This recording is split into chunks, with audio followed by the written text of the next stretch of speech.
جو بھی یہ کام کرے اور منہ کالا کر کے گدھے پر الٹا بٹھا کر گشت کرائے جائے گا۔ یہ سن کر یہودی بہت بگڑے، بڑے ناراض ہوئے اور ابن سوریہ سے کہنے لگے تو نے انہیں بڑی جلدی خبر دے دی، اور ہم نے جتنی تیری تعریف کی تھی تو اس کا مستحق نہیں ہے۔ ابن سوریہ نے کہا کہ نبی اکرم صلی اللہ علیہ وآلہ وسلم نے مجھے توریت کی قسم دلائی، اور مجھے یہ خوف محسوس ہوا کہ اگر میں نے جھوٹ کہا تو عذاب آ جائے گا۔ اگر مجھے عذاب کے نازل ہونے کا ڈر نہ ہوتا تو میں آپ صلی اللہ علیہ وآلہ وسلم کو خبر نہ دیتا اور میں جھوٹ بول دیتا۔ اس کے بعد نبی اکرم صلی اللہ علیہ وآلہ وسلم کے حکم سے ان دونوں زنا کرنے والے مرد و عورت کو سنسار کیا گیا۔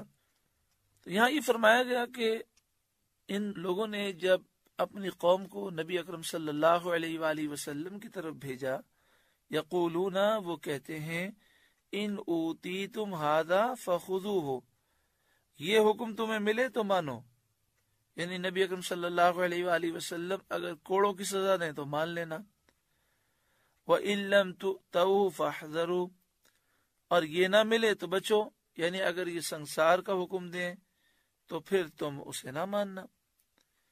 وَمَن يُرِدِ اللَّهُ فِتْنَتَهُ فَلَن تَمْلِكَ لَهُ مِنَ اللَّهِ شَيْئًا، اور جسے اللہ گمراہ کرنا چاہے تو ہرگز تو اللہ سے اس کا کچھ بنا نہیں سکے گا۔ أُولَئِكَ الَّذِينَ لَمْ يُرِدِ اللَّهُ أَن يُطَهِّرَ قُلُوبَهُمْ، یہ وہ ہیں کہ اللہ نے ان کا دل پاک کرنا نہ چاہا۔ لَهُمْ فِي الدُّنْيَا خِزْيٌ، ان کے لیے دنیا میں رسوائی ہے، وَلَهُمْ فِي الْآخِرَةِ عَذَابٌ عَظِيمٌ، اور انہیں آخرت میں بڑا عذاب ہے۔ سَمَّاعُونَ لِلْكَذِبِ أَكَّالُونَ لِلسُّحْتِ، لوگ کہتے ہیں کہ نرمی سے بات ہونی چاہیے۔ میں نے آپ کے سامنے قرآن کریم کی ایک آیت کا حصہ پڑھا ہے، اس کا ترجمہ سنیں۔ اعلی حضرت امام اہل سنت امام احمد رضا علیہ الرحمہ اس کا ترجمہ کرتے ہیں، سماعون للکذب اکالون للسحت، یہودیوں کے بارے میں فرمایا گیا بڑے جھوٹ سننے والے، بڑے حرام خور، یعنی یہ یہودی بہت بڑے حرام خور ہیں اور بہت زیادہ جھوٹ سننے والے، جھوٹ پر یقین کرنے والے ہیں۔ آج بھی پوری دنیا میں یہ یہودی اور جو یہودیوں کا پٹھو ہے میڈیا، جھوٹی خبریں عام کرتا ہے، جھوٹ کو سن کر ہی لوگ یقین کرتے ہیں اور سچ اور جھوٹ کو اس قدر ملا دیتے ہیں کہ بسا اوقات جھوٹ لوگوں کے لیے سچ کا شائبہ دیتا ہے۔ اللہ تبارک و تعالی یہودیوں کی حرکتوں سے اور جو یہودیوں کے ایجنٹ ہیں ان کی حرکتوں سے اللہ تعالیٰ مسلمانوں کو ان کے شر سے محفوظ فرمائے۔ یہاں فرمایا گیا یہ یہودی بڑے حرام خور ہیں، یعنی یہودیوں میں جو حاکم ہیں، جو قاضی ہیں، جو بڑے عہدیدار ہیں، یہ رشوت لیتے ہیں اور رشوت لے کر حرام کو حلال کرتے ہیں اور شریعت کے احکام بدل دیتے ہیں۔ شرعی مسئلہ یہ ہے کہ رشوت کا لینا دینا دونوں حرام ہے۔ حدیث شریف میں رشوت لینے دینے والے دونوں پر لعنت آئی ہے۔ قال رسول اللہ صلی اللہ علیہ وسلم الراشی والمرتشی کلاہما فی النار، رشوت لینے والا، رشوت دینے والا دونوں جہنمی ہیں۔ آگے ارشاد فرمایا فَإِن جَاءُوكَ فَاحْكُم بَيْنَهُمْ أَوْ أَعْرِضْ عَنْهُمْ، تو اے محبوب اگر یہ آپ کے حضور حاضر ہوں تو آپ ان میں فیصلہ فرمائیں یا آپ ان سے اعراض کر لیں، آپ کے لیے دونوں اختیارات ہیں۔ یعنی اہل کتاب اگر آپ کے پاس کوئی مقدمہ لائیں تو آپ کو اختیار ہے، آپ فیصلہ فرمائیں یا نہ فرمائیں۔ وَإِن تُعْرِضْ عَنْهُمْ، اور اگر آپ ان سے منہ پھیر لیں، ان کے درمیان فیصلہ نہ کریں، فلن یضروک شیئا، تو وہ آپ کا کچھ نہ بگاڑ سکیں گے، آپ کو کچھ بھی نقصان نہ دے سکیں گے۔ وَإِنْ حَكَمْتَ فَاحْكُمْ بَيْنَهُمْ بِالْقِسْطِ، اور اگر ان میں فیصلہ آپ فرمائیں تو انصاف سے فیصلہ فرمائیں۔ ان اللہ یحب المقسطین، بے شک اللہ انصاف کرنے والوں کو پسند فرماتا ہے۔ وَكَيْفَ يُحَكِّمُونَكَ، اور وہ آپ سے کیوں کر فیصلہ چاہیں گے۔ وَعِندَهُمُ التَّوْرَاةُ فِيهَا حُكْمُ اللَّهِ، حالانکہ ان کے پاس توریت ہے، اس میں اللہ کا حکم موجود ہے۔ اور وہاں توریت میں لکھا ہے کہ جو شادی شدہ مرد و عورت زنا کریں ان کی سزا سنسار کرنا ہے، پتھر مار مار کے ہلاک کر دیا جائے۔ ثم یتولون من بعد ذلک، پھر یہ لوگ اسی حکم سے منہ پھیرتے ہیں، توریت پر ایمان لانے کا وہ دعویٰ بھی کرتے ہیں، اور انہیں معلوم بھی ہے کہ توریت میں رجم کرنے کا اور سنسار کرنے کا حکم موجود ہے، پھر بھی اسے نہیں مانتے۔ اور بڑے تعجب کی بات ہے کہ آپ کو نبی نہیں مانتے اور وہ آپ سے فیصلہ کرانے آتے ہیں۔ وَمَا أُولَئِكَ بِالْمُؤْمِنِينَ، اور وہ ہرگز ایمان لانے والے نہیں ہیں۔ سورۃ المائدہ کا 6واں رکوع مکمل ہوا۔ اللہ رب العالمین اس رکوع کے نور سے ہمارے قلوب کو روشن و منور فرمائے۔